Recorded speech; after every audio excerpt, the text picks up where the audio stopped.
ចំពោះអ្នកដែលចង់បានផ្ទះបងរំលោះហើយអាចចូលនៅបានភ្លាមបងប្អូនអាចមកមើលផ្ទះនេះបានអ្វីដែលបងប្អូនចង់បានជាគេបំផុតគឺផ្ទះដែលបងរំលោះជាមួយម្ចាស់រហូតដល់ដាច់មិនចាំបាច់ចូលធនាគារគឺផ្ទះនេះតែម្ដងផ្ទះមានទំហំ 4.2x16 សាច់ដីទំហំ 4.2x20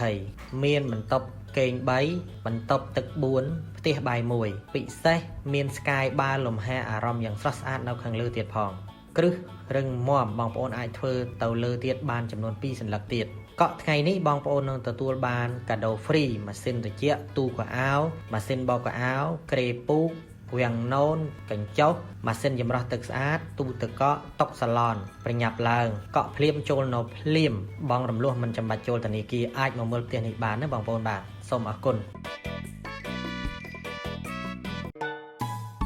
ចំពោះអ្នកដែលចង់បានផ្ទះ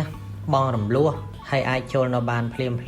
បងប្អូនអាចមកមើលផ្ទះនេះបានអ្វីដែលបងប្អូនចង់បានជាគេបំផុតគឺផ្ទះដែលបងរំលោះជាមួយម្ចាស់រហូតដល់ដាច់មិនចាំបាច់ចូលធនាគារគឺផ្ទះនេះតែម្ដងផ្ទះមានទំហំ 4.2x16 សាច់ដីទំហំ 4.2x20